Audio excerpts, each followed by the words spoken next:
The cafeteria smelled like scorched synthetic protein and recycled air, the kind of place where ambition went to die quietly. Conversations were low, clipped, nervous. Metal trays rattled. Mandibles clicked. Scales rippled with suppressed anxiety. Commander Vorstel of the Galactic Coalition Defense Academy stopped dead in the doorway. All four of his eye stalks locked onto table 17. The human cadet was eating. Not the gray nutrient paste issued to recruits. Not the carefully measured energy blocks calibrated for optimal metabolic efficiency across 17 species. No, recruit Maya Reeves was tearing into a whole roasted bird with her bare hands. Grace shone on her fingers as she ripped off another chunk of meat and chewed with open, unapologetic satisfaction. She looked relaxed, comfortable, happy even. That was wrong. "Sir," Lieutenant Kryn whispered beside him, his scales tightening in a stress pattern Vorstel had seen 100 times before battlefield deployments. "Should we intervene?" Vorstel didn't answer immediately. He watched as the human licked sauce from her thumb and leaned back in her chair like she had nowhere else to be. "Intervene how?" he finally said. Kryn hesitated. "She's not preparing. The Death Garden trials begin in 4 hours. Most recruits are meditating, or praying, or making peace with their gods." Vorstel finished quietly. He glanced around the cafeteria. The other cadets, 8 species represented, sat rigidly at their tables. Some stared into nothing. Some trembled. One Thraxian had wrapped its own limbs in ritual bindings, a traditional farewell gesture. None of them were eating. "But sir," Kryn pressed, "there's no precedent for this. No one brings personal food. No one cooks." Vorstel activated his data slate and scrolled. "Regulations. Nutritional compliance. Pre-trial conduct. There's no rule against it," he said at last, "because no one in the 17 hells ever thought it would be necessary." As if summoned by his gaze, the human looked up. Her eyes, forward-facing, predatory, unsettling, brightened when she saw him. She smiled and gestured to the empty seat across from her. "Commander," she said cheerfully, "want some chicken? I made extra." She had cooked this. In academy kitchens restricted to sterilized ration prep, Vorstel found himself sitting before he'd consciously decided to move. "Recruit Reeves," he began, carefully modulating his tone. "Are you aware that the Death Garden trials commence at 1400 hours? "Yep." She tore off another piece of meat. "And you are comfortable with this choice of pre-trial activity?" She tilted her head. "Eating? Yes, well spotted, sir. Nothing gets past those eye stalks." Kryn made a strangled sound. Vorstel ignored him. "Most recruits spend their final hours in reflection. In fear. Fear I can handle," Maya said. "Hunger makes me cranky." She paused, considering him.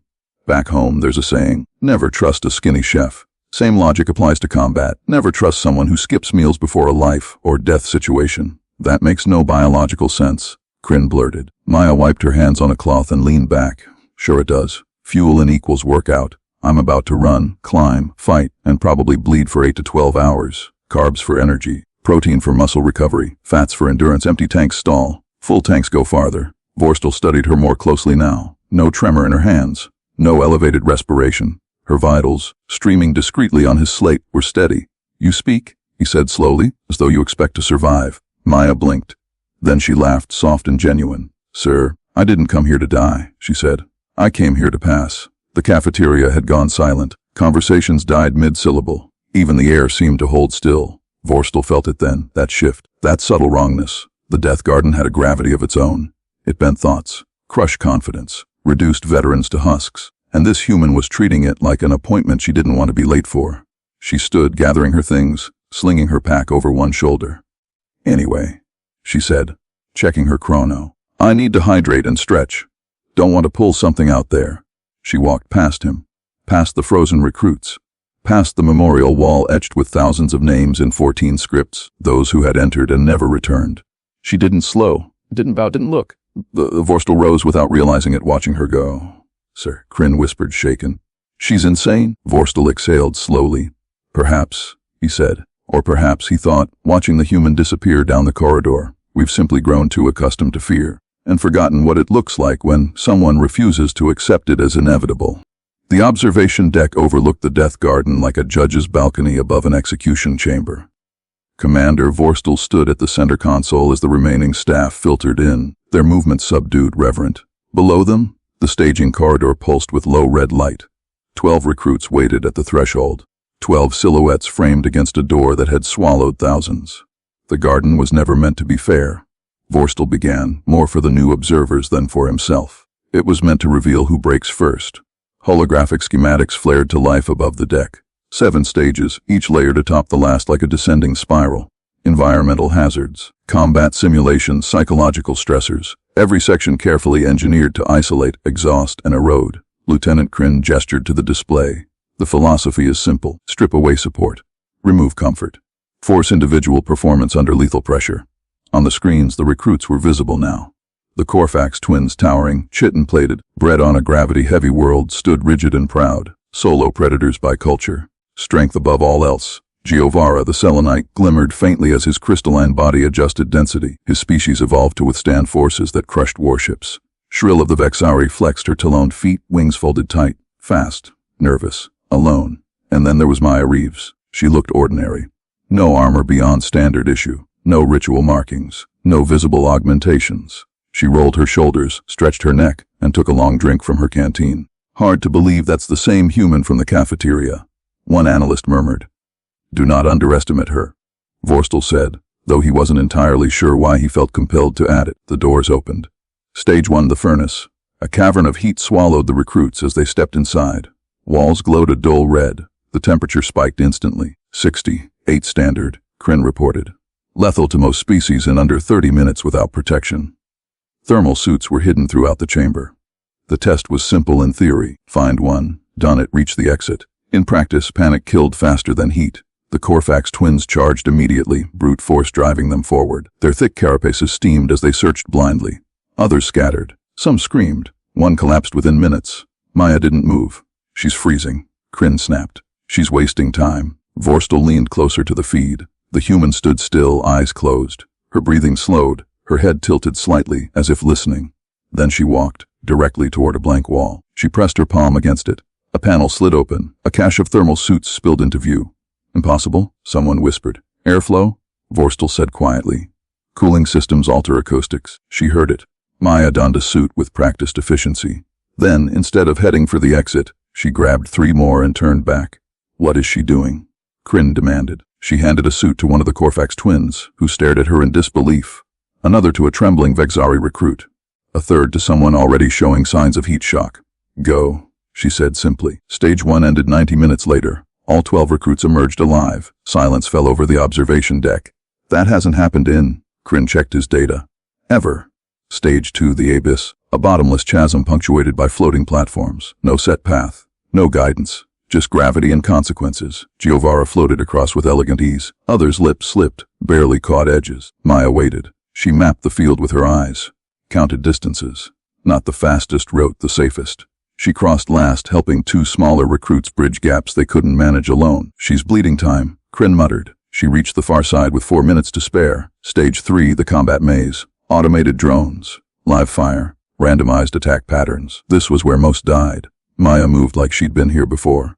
Not faster, smarter. Sliding under plasma bursts. Closing distance. Striking weak points that shouldn't have been obvious. She's predicting them? An analyst breathed. Pattern recognition, Vorstel replied. Predator logic. When she found the Corfax twins pinned down, she didn't hesitate. A small jammer, civilian grade, confused the turret long enough for them to escape.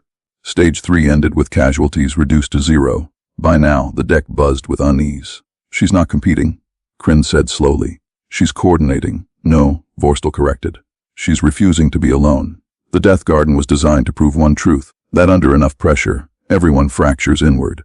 Watching Maya Reeves move through its first trials, Vorstel felt something colder than fear settle in his core.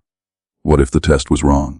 What if it had never been measuring strength at all, only loneliness? By the time Stage 4 activated, the observation deck no longer sounded like a control room. It sounded like a debate chamber. They're not supposed to all be alive, one analyst muttered, fingers flying over a console as if the data might correct itself. Attrition curves don't allow this. The garden adapts. Another insisted. It always balances. Commander Vorstel said nothing. He watched the feeds. Stage 4, the drowning room. A circular chamber of polished metal, no seams, no handholds. At its center, a puzzle console rose from the floor like a taunt. As the recruits entered, heavy doors sealed behind them. Liquid type, Vorstel asked.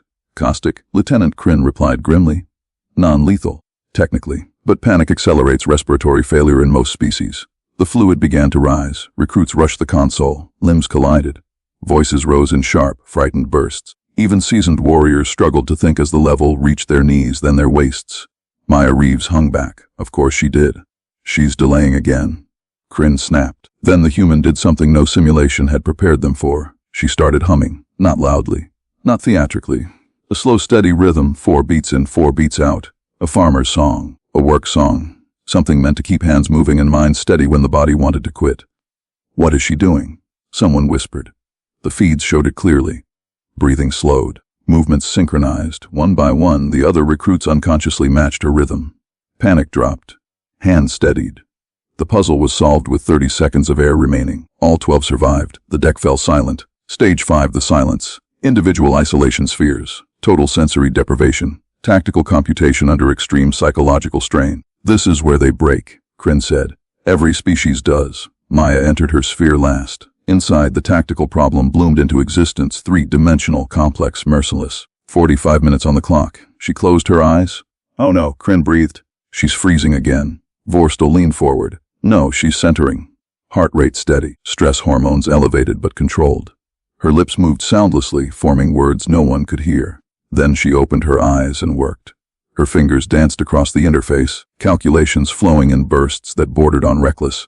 Solutions layered atop each other, not perfect but adaptive. She finished in 18 minutes. 18. The door opened. She stepped out and immediately turned, not to the exit, but to the adjacent sphere. One of the Corfax twins stumbled out next, his massive frame shaking. Sensory overload. Near collapse. Maya caught him before he fell. Breathe, she said calmly. You're out. It's over. How did you endure it? He rumbled, voice fractured. The emptiness. She smiled, gentle and tired. Grew up somewhere quiet. You learn silence isn't empty if you bring something with you. Stage 6, the Predator Run. A manufactured jungle sprawling across kilometers. Real predators. Real injuries. Real fear. Recruits were issued minimal gear and a single instruction: retrieve your objective and reach extraction. Maya studied the map. Then she turned to the others. New plan, she said. That violates the spirit of the trial, one recruit objected. Does it violate the rules? She asked. Silence. They moved as a unit. When the kill beasts came, and they did, in packs, the human didn't escalate. She coordinated, distracted, redirected, disabled without killing. These creatures hunt by isolating prey, Vorstel murmured. She's denying them that advantage. Objectives were retrieved, no one left behind. Stage 6 ended early. General Thoskar had arrived during the chaos. He watched without blinking, massive hands folded behind his back. She's inefficient, he said at last. Vorstel shook his head. No, sir, she's playing a different game. How so? The garden was built to test individual dominance under pressure. She's optimizing group survival. Every time she helps another recruit, she reduces future risk, more eyes, more skills, fewer cascading failures. Thoskar's eyes narrowed. Tactical altruism, pack logic, Vorstel corrected. Predators that survive by cooperation. Below them, Maya handed out water, checked injuries, smiled like this was a long hike instead of engineered hell. The data didn't lie. Completion times dropped. Error rates fell. Stress indicators stabilized. The death garden wasn't breaking them. It was being outgrown. As Stage 7 loomed, the final psychological gauntlet, Vorstel felt something unfamiliar stir beneath his training. Anticipation. Because if the garden's greatest weapon was isolation, then it had already lost. And humanity, it seemed, had never intended to play alone. Stage 7 did not begin with alarms or spectacle. It began with doors. 12 identical chambers. 12 identical chambers. Neural interfaces gleaming under sterile light. The final test, the breaking point, waited behind sealed walls. General Thoskar addressed the recruits himself, his voice a low rumble that vibrated through the staging hall. This stage is not physical, he said. It is psychological. The system will identify your deepest failures, your most corrosive fears. It will use them against you. Some of you will break. This is expected. No one spoke. Maya Reeves stood with her squad, hands loose at her sides. She met the general's gaze without challenge or reverence, only attention. Time limit. Thoskar continued. 2 hours. Endure. Complete the task presented. Exit if you can. The doors opened. The observation deck held its breath. Inside the chambers, nightmares bloomed. The feeds fractured into 12 windows, each a tailored cruelty. Homes burning, bodies broken, worlds lost, regret sharpened into weapons. One recruit screamed. Another went rigid, vitals spiking. Vorstel's eyes moved from screen to screen, cataloging collapse probabilities, preparing himself to watch another name added to the wall. Then he reached Maya's feed. She was standing in a dead field, earth rendered perfectly. Crops withered, soil cracked. The farmhouse sagged under a gray sky, no life, no movement. A voice, her own, echoed through the simulation. You left. This is what happened. Maya's hands clenched. Her breathing faltered for half a second. Then she straightened. No, she said aloud. The system intensified. Graves appeared. Familiar names etched into stone, accusations layered atop memory. You chose adventure over responsibility. No, she said again louder. She walked through the illusion, boots crunching on dead soil, until she found the puzzle terminal hidden in the ruins. Sat. Began working. Her neural activity spiked, not with panic, but focus. She's rejecting the premise, Kryn whispered. She's grounding herself, Vorstel replied, separating guilt from fact. Across the deck, other feeds shifted. The Corfax twin roared as his colony burned around him. But instead of thrashing, he slowed his breathing, mirroring the rhythm Maya had taught him. Shrill saw herself grounded, wings torn away. She closed her eyes and imagined flight anyway. One by one, the recruits endured. One by one, puzzles were solved, doors opened. All 12 emerged. The observation deck erupted into chaos. This invalidates the test, an analyst shouted. The system wasn't designed for collective resilience. General Thoskar raised a hand. Silence fell. The system was designed to break individuals, he said. It succeeded. They refused to remain individuals. He turned to Vorstel. What happens now? By regulation, Vorstel said carefully, completion constitutes a pass. Thoskar's expression shifted subtly but unmistakably. Respect. In the medical bay hours later, Maya sat on a cot, steam rising from a cup in her hands. Tea, she explained when Vorstel looked at it. Help settle the nerves. Recruit Reeves, he said. You could have finished faster, earned higher individual metrics. She shrugged. Metrics don't watch your back. Why help them? She considered that. Because being alone was the scariest part of this place. Graduation came 3 days later. 12 recruits stood before the academy, 8 species, 1 formation. General Thoskar addressed them without ceremony. For 2 centuries, the Death Garden taught us that survival was solitary. You have proven otherwise. He turned to Maya. You will lead an experimental unit. Choose its name. She glanced at her team, at the Corfax twins, at Shrill, at Juvara. Pack hunters, she said. Because that's what we are. Applause rippled through the hall, hesitant at first, then growing. Vorstel watched, something heavy shifting in his chest. The Death Garden had failed. Not because the recruits were too weak, but because, for the first time, they were strong together. The final chamber was not designed to be remembered. No fire, no predators, no alarms. Just silence, white light, and the weight of what had already been endured. 12 recruits stood in a circular hall beneath a vaulted ceiling so high it disappeared into shadow. Medical drones hovered nearby, scanning vitals, ready to intervene if collapse followed triumph, as it often did. The Death Garden had a reputation for delayed casualties. Bodies survived. Minds did not. General Thoskar faced them alone. For 200 cycles, he said, his voice stripped of ceremony, this trial has existed to answer a single question. Who endures when everything is taken away? His gaze settled briefly on Maya Reeves. The answer, he continued, has always been the same one. Sometimes none. The recruits waited. You have given us a different answer. A ripple passed through the group. Not celebration, not relief, but something quieter. Disbelief, perhaps, or understanding. Behind the general, the memorial wall activated. Thousands of names scrolled slowly across translucent panels. Species ranks. Units that had never been formed because their members died, proving they deserved to exist. This, Thoskar said, gesturing to the wall, is the cost of our assumptions. Commander Vorstel felt it then, the realization settling not like shock, but like grief. The garden had never been about selecting the best. It had been about justifying loss. The general turned back to the recruits. You were meant to fracture, to compete, to isolate, to prove that superiority emerges from solitude. His eyes narrowed slightly. You refused. Silence stretched. Then Maya spoke. Sir, she said evenly, with respect, if a test only works when everyone's alone, maybe it's not testing strength. Maybe it's testing obedience. A collective inhale swept the chamber. Thoskar did not react with anger. Instead, he nodded. Exactly. The medical drones finished their scans. No critical failures. No psychological collapses. Exhaustion, trauma, yes, but intact. Against all precedent, all 12 had survived. By authority of the Galactic Coalition Defense Academy, Thoskar announced, you are hereby certified as Death Garden completes. A pause. Collectively. That word echoed louder than any cheer. Later, in the quiet of the recovery wing, Maya sat on her bed, boots off, holding a warm cup between her hands. Steam curled upward, carrying the faint scent of herbs. Vorstel approached more slowly this time. He asked. She smiled. Chamomile, my grandmother swore by it. He hesitated. Recruit Reeves Maya, I have to ask. During the final stage, when the system attacked your sense of guilt, how did you know it wasn't real? Maya considered the question. I didn't, she said honestly. Not at first. Then how did you resist it? She looked down at the cup. I asked myself one thing. If this were true, what would the people I love want me to do next? Vorstel waited. They wouldn't want me frozen in blame, she continued. They'd want me to keep going, to help someone else if I could. She met his gaze. Pain isolates. Choice reconnects. Vorstel had no reply. 3 days later, the Academy assembled. The announcement spread through coalition space within minutes. The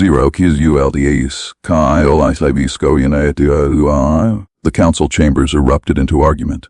Training doctrines were challenged. Simulations flagged for revision. Entire psychological models quietly invalidated. General Thoskar stood before the recruits one final time. You have not only passed our trial, he said. You have exposed its flaw. He turned to Maya. You will lead an experimental special operations unit, multi-species, permanent deployment. Choose your designation. Maya glanced back at the group, her group. The Corfax twins stood shoulder to shoulder. Shrill's wings flexed, steady now. Giovara's crystalline surface pulsed with calm resonance. My grandmother used to say something, Maya said. The strongest people aren't the ones who never fall. They're the ones who help someone else up before checking their own bruises. She faced the general again. Warpack hunters, she said simply. The name was logged. As the recruits exited the hall together, Vorstel made a note in his private log. Humans do not conquer by standing alone. They survive by refusing to be. Somewhere on Earth, on a quiet farm where nothing burned and things still grew, an old woman paused mid-step, smiled for no reason she could name, and went back to tending her garden. The galaxy would adjust. It always did. But it would never again mistake loneliness for strength.